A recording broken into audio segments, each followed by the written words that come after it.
Yang pertama, menuju kepada surganya Allah Subhanahu wa ta'ala.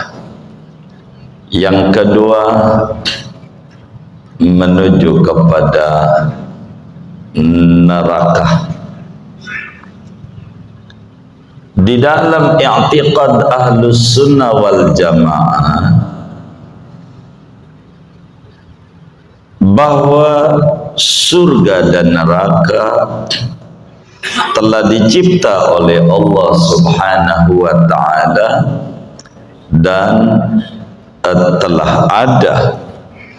Betapa di dalam Al-Quran Allah jelaskan u'iddat lil muttaqin dengan ibarat fi'il madhi yang bermakna telah.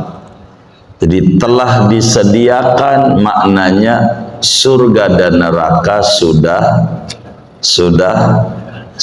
ada. Neraka. Sehingga seorang manusia yang umurnya 15 tahun ke atas, akalnya sehat, wajib yakin seyakin-yakinnya bahwa neraka itu benar adanya, surga itu benar adanya, dan memandang zat Allah di surga itu pun juga benar adanya. Allah Subhanahu wa ta'ala telah memberitakan di dalam Al-Quran berbicara neraka, Jahannam begitu. Dijelaskan di sana ada 7 pintu. Wa inna jahannama la maw'iduhum ajma'in laha sab'atu abwab likulli babim minhum juz'um maqsur. Pada surat Hijr ayat 44 Allah berbicara bahwa neraka Jahannam itu ada 7 lapis, ada 7 tingkatan menuju ke bawah, namanya darak, tingkatan ke bawah. Ngomongin neraka, ada neraka Jahannam, ada neraka Sa'ir, ada neraka Lazza, ada neraka Saqar, ada neraka Jahim, ada neraka Hawiyah, dan ada neraka Hutamah. Ini Allah jelaskan. Dan di neraka minumannya adalah nanah yang panas. Dijelaskan, na'udzubillah min dzalik. Neraka, dan panasnya neraka itu 70 kali lipat daripada panasnya api dunia. Jadi kalau kita mau ngetes pulang ngaji ini, tangannya taruh aja di kompor gas. Kata kita segini doang, 70 kali gini gitu. Panas. Dan bahan bakarnya kita manusia, bahan bakarnya neraka. Tapi dari dalam dunia sufi, di neraka itu nggak ada api, begitu kata sufi. Dijelaskan oleh Imam Bahlul. Bahlul ini nama sufi, cuman ngomongnya rada nyeleneh, maka buat candaan orang, ente Bahlul begitu. Padahal Bahlul itu nama seorang ulama sufi besar. Emang ngomongnya rada nyeleneh tapi benar begitu. Tuh Bahlul. Gimana? Iya. Bahlul itu nama sufi besar, wali, nama wali. Jadi Bahlul pagi-pagi jalan tergopoh-gopoh, cepet. Ketemu sama orang kampung, ditanya, dari mana Bahlul? Begitu kata orang kampung. Dia bilang, saya dari neraka. Begitu jawab. Namanya juga ya Bahlul. Saya dari neraka. Mau ngapain? Neraka. Tunggu saya mati mau ngopi. Jadi mau ngambil api di neraka. Terus enggak ada api, kata Bahlul. Enggak ada api. Loh, masa orang udah habis saya paranin neraka, enggak ada api, kata malaikat Malik. Enggak ada. Loh, katanya orang itu di neraka dibakar. Oh, itu bawa api masing-masing. Bawa api masing-masing. Kalau dia nggak sholat namanya bikin api. Kalau dia mabok namanya bikin api. Begitu. Kalau dia berjudi namanya bikin api. Begitu. Kalau dia suap menyuap namanya bikin api. Begitu. Bikin api. Begitu. Begitu. Ada serangan malam, tapi fajar ini, fajar. Serangan apa? Malam apa fajar? Oh, serangan fajar.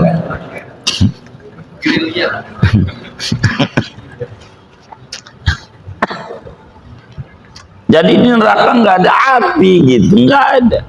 Jadi apinya masing-masing.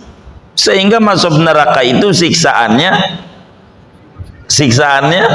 beda-beda. Karena memang bikin api di dunia, pembakarannya ya di sono, ngisinya ini, gasnya ini ya di dunia, begitu, nyalanya ya di sono, begitu. Jadi kan yang benar juga kan, balik, benar juga omongannya. Emang juga dia mau benar ngomongnya, begitu, cuma ada nyeleneh, begitu. Bahlul gitu, kayak begitu. Jadi disebutnya Bahlul begitu. Ada pagar dicium-ciumin, pagar dari bambu tuh, Bahlul dikecup, begitu, kecup-kecup, kata orang, ente Bahlul, kata gitu. Kata orang, dikata dia Bahlul, begitu, pagar ciumin. Kata dia jawab dalam sebuah senandungnya itu, amurru alad diyari dia rolaila uqabbilu dzal jidara wa dzal jidara wa mahubbud diyari syaghaf naqalbi walakin hubbu man sakanad diyara. Begitu. Saya lewat di rumahnya Laila, saya cium tuh tembok-temboknya, pagarnya, dikata saya Bahlul, begitu. Kata dia, demen sama pagar. Bukan, saya sama pagar nggak demen, tapi saya demen sama orang yang dibalik pagar ini. Begitu. Saya demen sama yang punya ini rumah. Begitu. Bahlul. Jadi ada orang nyiumin Ka'bah, mengapain? Saya demen pemilik bait yang mulia ini. Begitu. Bukan demen nama pagar, bukan. Tapi kalau mencintai sama pemiliknya, apa yang terhubung dengan pemiliknya dicintai juga. Begitu. Itu begitu. Orang mencium Hajar Aswad, mau ngapain? Dia mencintai Rasulullah. Rasulullah cium itu Hajar Aswad. Ku pengen bibirku nempel di tempat di mana bibirnya Nabi yang mulia tempelin. Begitu. bahlul. Begitu. Cuman jadi poyokan orang kita. Begitu. Ente bahlul, begitu. Padahal bagus. Jadi neraka. Kumpullah azab-azab Allah di neraka. Neraka. Dan kita wajib yakin dengan adanya neraka. Dan moga Allah selamatkan kita dari neraka. Kemudian wal jannah, surga. Dan ini adalah tempat kembali orang-orang yang beriman, ditempatkan oleh Allah di surga. Surga. Orang beriman. Dan surga itu, orang paling miskinnya di surga, dia punya tanahnya 7 kali lipat bumi ini. Kalau paling, berapa luasnya bumi ini ya? Itu paling miskinnya. Surga. Begitu. Orang yang rajin baca sholawat, banyak bininya di surga. Jadi jangan takut. Begitu. Jangan takut. Bininya banyak. Orang yang tukang baca sholawat di surga itu banyak bininya. Begitu. Begitu. Begitu. Itu surga, tempat penuh kenikmatan. Walahum fiha ma tashtahihil anfus wa taladdul a'yun. Bagi orang mukmin itu di surga, apa aja yang dipengenin langsung ada. Kalau udah cerita surga kagak ada cerita kagak enak. Kalau ngomong surga, yang baru digerunain di hati terlintas doang, yang enak makan durian ini. Itu langsung ada. Langsung udah nggak ada kulitnya, tinggal makan. Tuh kalau surga. Yang enak makanya makan sop ikan. Tahu sop ikan nggak guru? Tahu tuh. Iya ya. Itu udah ada di mangkok di depannya. Udah ada. Jadi enggak perlu masak dulu, nunggu lama, ini enggak ada. Walahum fiha ma tastahihil anfus. Apa yang disahwati oleh diri ada. Saya pengen naik helikopter, ada di depannya. Udah tinggal naik aja. Surga, surga. Surga. Begitu, surga. Begitu. Orang yang rajin baca sholawat bininya banyak. Itu bini kita di dunia. Kalau masuk surga bareng, paling nikmatnya orang. Paling nikmatnya orang kalau suami istri, anak-anaknya masuk surga bareng, udah paling nikmat. Paling nikmat. Enggak ada lagi. Paling nikmat. Bagaimana kalau perempuan punya suami 2, 3, 4 perempuan? Ama siapa dia masuk surganya? Ama laki terakhir. Umpama kita perempuan, laki kita pertama meninggal, ya kan? Meninggal. Terus nikah lagi. Kan nikah lagi. Bisa aja umpamanya punya anak, ya kan? Atau tidak. Begitu. Kemudian Anda meninggal lagi. Kita nikah lagi, ya kan? Begitu tuh. Kan jadi saudara seibu banyak kan begitu. Beda bapak begitu. Kan bisa. Ini perempuan ini kalau masuk surga sama siapa? Begitu. Sama laki terakhir. Sama laki di mana dia wafat. Makanya istrinya Rasulullah sallallahu alaihi wasallam tidak menikah. Kalau menikah, ntar nggak bareng sama Nabi, begitu. Sebab dia terakhirnya sama siapa? Suami. Jadi kan perempuan di dunia sih ya suami satu begitu. Itu suaminya kan wafat si suaminya. Kan nikah lagi. Secara hakikat suaminya 2. Betul nggak? 2. Ini masuk surganya bareng sama siapa? Bareng sama laki di mana dia wafat. Kalau laki pertama dia sama ustad, imam masjid Madinah, ya kan? Begitu. Begitu. Laki kedua preman dia. Ya waduh, dia mati. Ya bareng sama dia. Begitu. Bareng sama laki di mana kita wafat, si perempuan ini. Itu begitu. Nanti di akhiratnya dijelaskan oleh Imamul Qurtubi di dalam kitabnya At-Tadhkirah. Ya, begitu perempuan. Jadi paling enak itu orang di surga itu kalau orang masuk surga bareng-bareng, suami masuk surga, istri masuk surga, anak masuk surga, udah paling nikmat. Paling nikmat. Paling nikmatnya orang tuh di surga bareng-bareng di surga. Begitu Darul Ridwan, negeri keridhaan Allah Subhanahu wa taala. Walau fiha ma tashtahil anfus wa taladul a'yun, yang lezat-lezat. Jadi di surga itu sulit untuk kemudian kita bayangkan. Saya pengen makan durian rasa pisang, ada.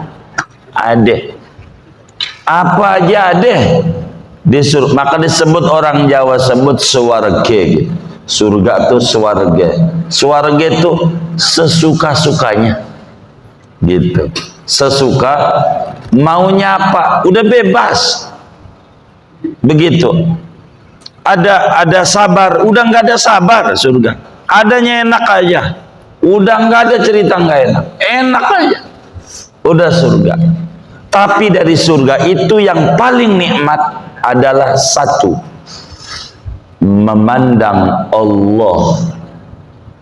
Memandang Allah yang nyipta kita, yang kita ibadah, karena dia nggak bisa kita melihat zat Allah di dunia. Satu-satunya yang bisa memandang zat Allah di dunia dengan dua mata kepalanya hanya Habibuna Muhammad sallallahu alaihi wasallam. Maka disebutkanlah pada surat Isra itu, innahu huwas sami'ul basir. Dalam satu tafsirnya, sesungguhnya hamba Allah yang di Isra Mi'rajkan, yaitu mendengar firman Allah, al-basiru, memandang zat Allah. Nabi doang yang memandang zat Allah. Nabi di dunia, selebihnya tidak ada. Hatta Nabi Musa hanya mendengar firman, mendengar, memandang tidak. Tapi nanti di akhirat orang mukmin di dalam i'tiqad Ahlussunnah wal Jamaah akan memandang zat Allah. Dalam Al-Quran Allah berfirman, wujuhun yawma idzin nadhirah ila rabbiha nadhirah. Wajah-wajah itu cemerlang memandang kepada Tuhan. Dan Nabi dalam hadis yang sahih menyatakan, innakum satarawna rabbakum kama tarawnal qamara lailatal badri. Anda nanti di surga akan memandang zat Allah. Lilladzina ahsanul husna wa ziyadah. Bagi orang-orang yang berbuat baik di dunia, al husna, dia dapat surga, wa ziyadah, dan tambahan surga. Dalam tafsir enggak usah gede-gede, Jalalain, an-nadharu ila wajhillah, memandang Allah. Memandang Allah itu paling nikmatnya orang di surga bila bisa memandang Allah. Nah, untuk memandang Allah tidak sama, tergantung amal. Ada yang bisa memandang Allah di surga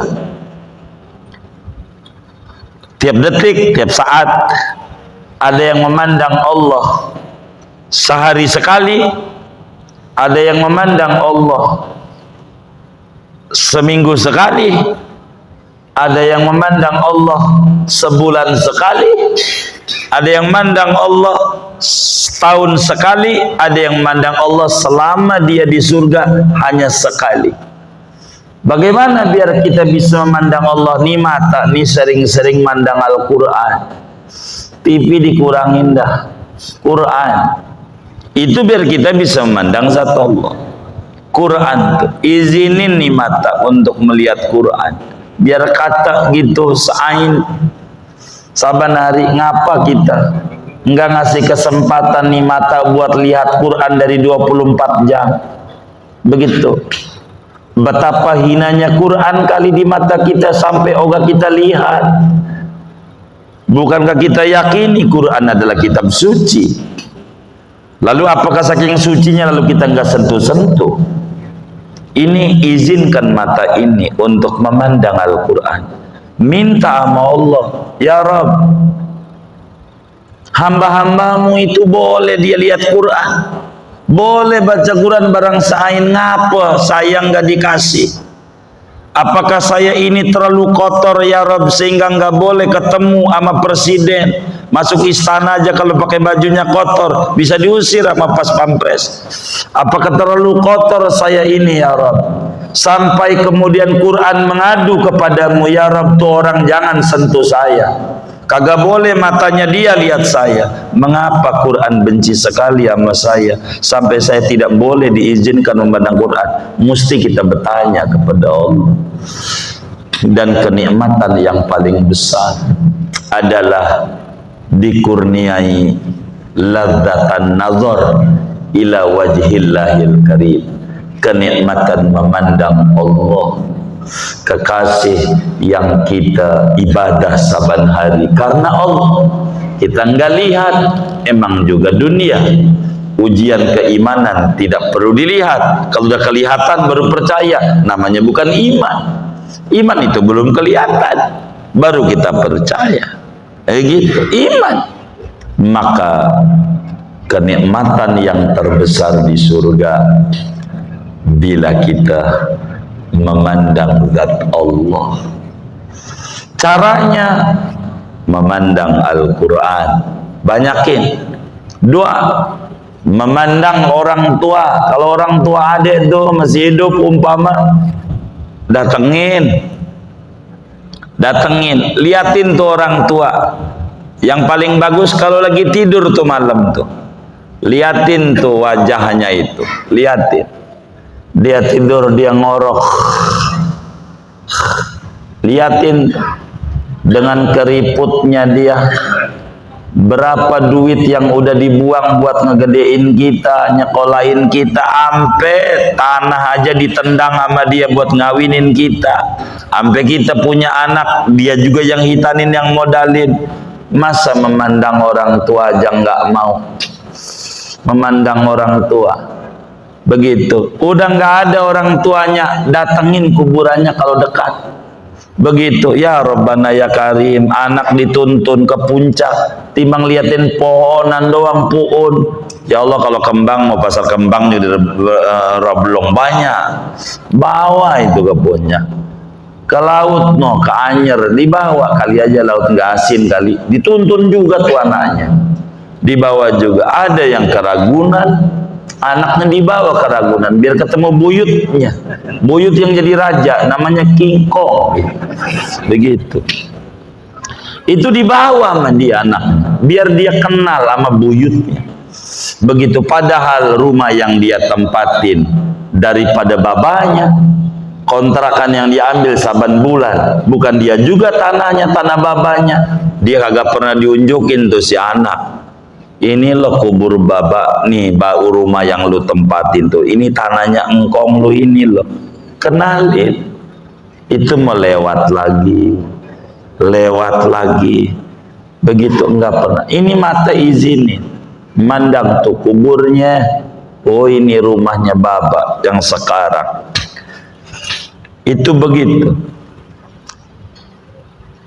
Memandang orang tua besar ganjarannya, besar, begitu besar. Memandang ulama demen hadir di majelis ilmu agar supaya kita bisa memandang zat Allah Subhanahu wa ta'ala. Itu penting, dan ini adalah kenikmatan besar.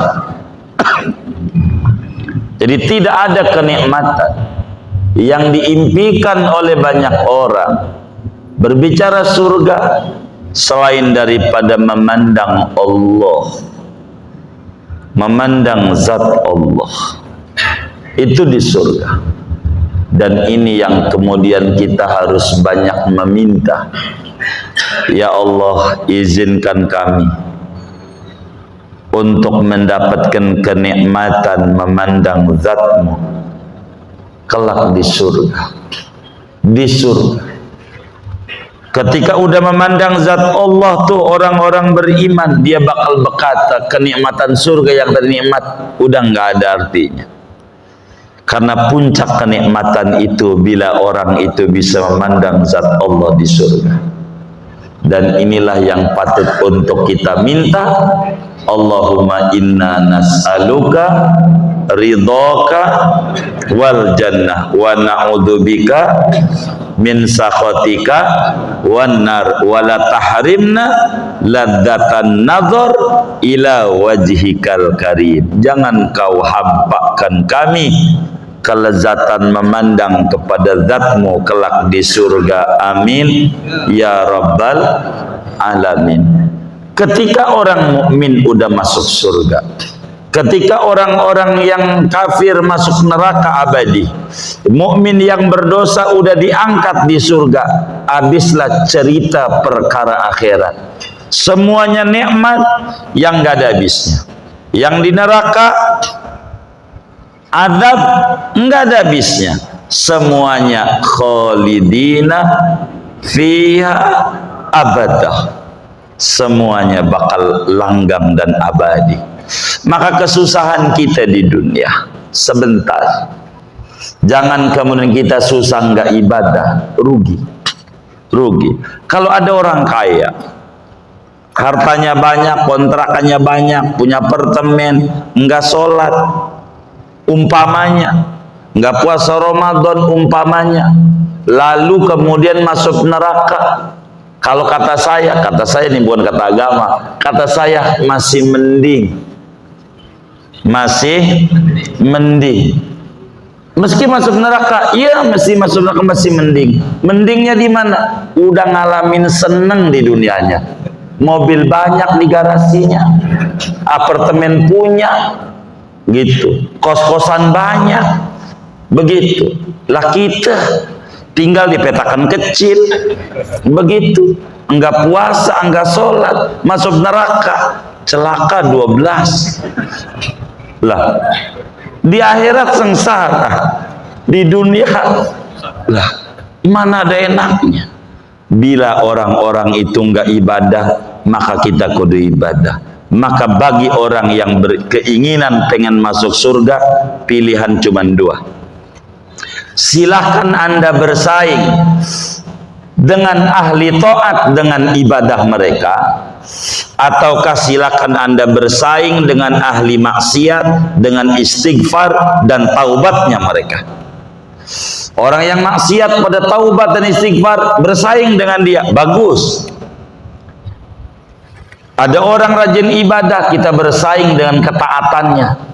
Dia sholat tahajud 10 rakaat, kita 20, bagus. Pokoknya silahkan. Ini kita berlomba-lomba untuk menuju ke sana. Surga adalah akibat, dunia ini adalah sebab. Dan apa yang kita tanam, itulah yang kita panen. Wala tatma'an taksuda malam tazra. Jangan Anda berharap memanen yang Anda tak tanam. Nanamnya berenuk, pengen buahnya duren, ngimpi. Kalau nanamnya kemaksiatan lalu pengen dapetin surga, ngimpi. Karena beda tanaman. Maka Nabi hadir di tengah-tengah kita bukan untuk nakut-nakutin kita, tapi untuk ngebimbing kita. Ini loh jalan menuju kebahagiaan. Ini loh jalan yang menuju kesengsaraan dan kenestapaan. Silahkan Anda diberikan akal oleh Allah. Inna hadainahu sabila imma syakiran wa imma kafura. Udah diberikan jalan, terserah kita. Ujung kita ini ada 2. Mau menuju surgakah, menuju nerakakah?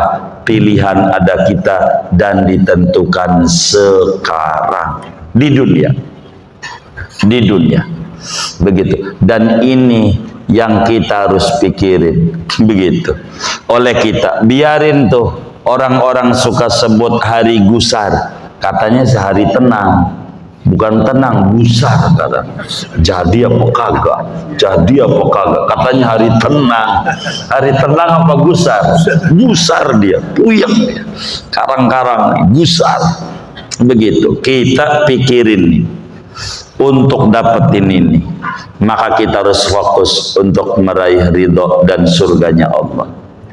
Ini yang kita berupaya. Maka dengan kita ta'lim, dengan kita ibadah, maka ini dalam rangka menuju ke sana, supaya kelak ketika kita kematian itu datang kepada kita, Allah anugerahi kita semuanya surganya yang penuh nikmat. Amin ya rabbal alamin. Segini tuh bahasan materi kita, menutup daripada yang kemarin, kurang dikit lagi, dan kita terakhir akan membahas rukun iman yang keenam, qada dan qadar. Nantinya ngomongin takdir, udah ditentuin nama Allah siapa yang bakal jadi presiden nanti 14 Februari, udah ada sebelum bumi dicipta. Kitanya aja yang nggak paham. Maka 14 Februari itu hanya buat kita membuka tabir Allah. Jadi nggak usah kita jadi ribut, satu biasa aja begitu di dalam kehidupan ini. Ini yang paling pokok buat kita bersama, saudara. Dan yang saya dengar taklim ini malam ini